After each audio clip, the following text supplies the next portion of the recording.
এখন রথ রং চলছে। আমি যতটা পাচ্ছি রথটা একটু ডিজাইন করার চেষ্টা করছি।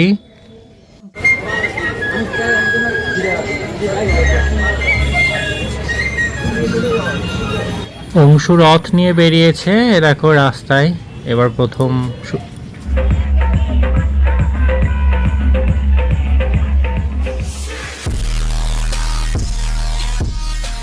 হ্যালো ফ্রেন্ড, আমি অঙ্কুশ চলে এসেছি আজকে একটা নতুন ব্লগ নিয়ে। আজকে আমি দেখতে পাচ্ছি একটা রথ রং করছি। এই রথটা হচ্ছে আগের বছরের রথ আমার ছেলে, তো রংটা একটু ফেড হয়ে গেছিলো। আমি ভাবলাম একটু কালার করে যেটুকু আমি পারি সেরকমভাবেই করার চেষ্টা করলাম, কারণ কালকে রথ। একদিন আগে আমি এটা রং করছি, একদিনে কখনোই শুকায় না, একটু শুকাতে সময় দিতে হয়। তাও যেটুকু পারলাম আমি করলাম। তো দেখো কালার করার পর আমি একটু নকশা করছিলাম, তো এইরকমই হয়েছিল কালার করার পর। তো যতটা একদিনে সম্ভব হয়েছে ততটাই করেছি।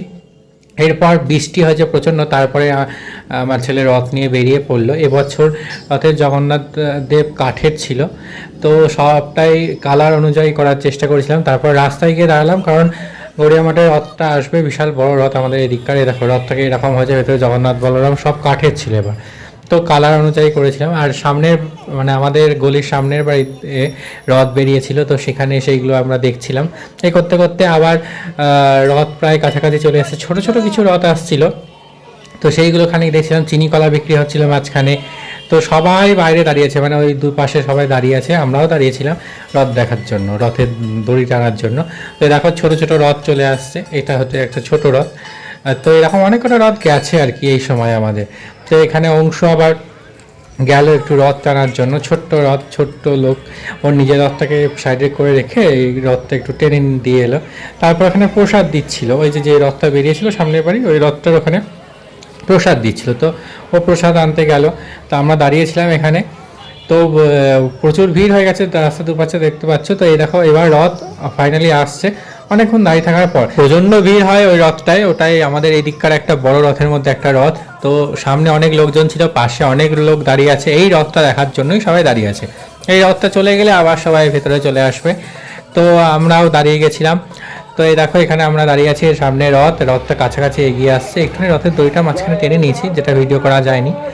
আর এই দেখো একদম সামনে দিয়ে যাচ্ছে রথটা। আবার প্রসাদ দিচ্ছিল রথ থেকে, যে হাত বাড়াচ্ছিল, তো সে প্রসাদ পাচ্ছিল আর কি। এরকম অনেকেই প্রসাদ পেয়েছে, আর প্রচণ্ড ভিড় ছিল। উল্টো রথেতে অতটা ভিড় হয়নি, কিন্তু সোজা রথে অনেকটাই ভিড় হয়েছিল। এবার তো উল্টো রথ সেভাবে দেখা হয়নি আমাদের, কারণ আমার ঠাকুমার বছর কি আছে সেটা তোমাদের পরের ব্লগে দেখাবো। আমি যখন এডিটটা করছি অলরেডি উল্টো রথ হয়ে গেছে, কারণ টাইম পাইনি এই কদিনে এডিট করে ছাড়ার। মাহেশের ভিডিওটা তোমাদের দেখিয়েছি, এটা একটু পরেই বেরোচ্ছে। তো বৃষ্টি হচ্ছিল বলে সবাই ছাতা নিয়ে নিয়েছে। তারপরে আমরা চলে গেলাম পোড়ামাতলাতে। তো পোড়ামাতলাতে দেখতে পাচ্ছ ভালো ভিড় চারিপাশে। এখানে জিলাপি ভাজছে, তো রথ মানে জিলাপি আর পাঁপড়, এটা তো মাস্টই।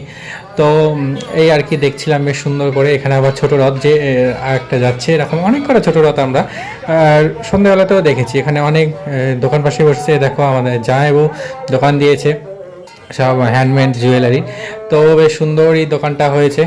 বৃষ্টি পড়বে বলে উপরে ছাতা টাতা টাঙিয়েছে। আর দেখো এখানে আরও একটা রথ যাচ্ছে, এরকম রথ অনেক করে দেখেছি। তারপরে পোড়াতলায় যে সব সময়কার রথ যেটা থাকে সব সময়, তো সেই রথগুলো এখানে ছিল। তো এইগুলো খানিকটা দেখে টেকে নিলাম। তো তারপরে আমরা একটু মেলা টেলা দেখে মোটামুটি একটুখানি মেলা ফেলা দেখে আর চলে এসেছিলাম, কারণ সকালবেলা রথ দেখেছিলাম। আর এই দেখো এই একটা রথ আসছে, এটা হচ্ছে পেতলের রথ, ওই জন্য সামনে যে ধনুচিটা ছিল সেটাও পেতলের। তো এই পেতলের রথ এই একটাই আছে মোটামুটি বড়োর মধ্যে, এটা মোটামুটি ভালোই বড়, দেখতে পাচ্ছ অনেকটাই বড় এবং চকচক করে একদম পেতলের। পুরো রথটাই পেতলের, উপর থেকে নিচে পর্যন্ত যেটা দেখবে পুরো রথটাই পেতলের এবং অসাধারণ একটা রথ। আমার তো খুব সুন্দর লাগে। তো এবার আগে মানে উল্টো রথে দেখতে পাইনি, কিন্তু সোজা রথে দেখেছিলাম সবটাই। তো এই আর কি ছিল আজকের মতো। আমরা একটু ঘুরে ঘাড়ে নিয়েছিলাম টুকটুক করে এই ফাঁকে ফুঁকে, আর বৃষ্টি আসছিল বলে তাড়াতাড়ি করছিলাম, এবং তাড়াতাড়ি করে আমরা এই পুরো প্রসেস সমস্ত কিছু দেখে টেকে, কারণ অনেক দোকান পাশেই ছিল। আবার একজনের জন্মদিন ছিল আজকে, মানে বিশেষ জন, তো তার বার্থডে কিছুটা জিনিস করার জন্য আমরা তাড়াতাড়ি বাড়ি চলে এসেছিলাম, এবং তাকে বলা হয়েছিল, সে এসে কেক কেটে গেছে। তো যাই হোক, এইভাবেই হয়ে গেল আজকের দিনটা। আজকে অনেক কিছু পেলাম, অনেক কিছু হারালাম, অনেক কিছুই হলো আজকের দিনটাই। তো যাই হোক, সব মিলিয়ে আশা করছি ভবিষ্যতে ভালো কিছুই হবে। তো আজকের মতো এখানে টাটা, আবার নেক্সট ব্লগে আবার কিছু দেখাবো। টাটা।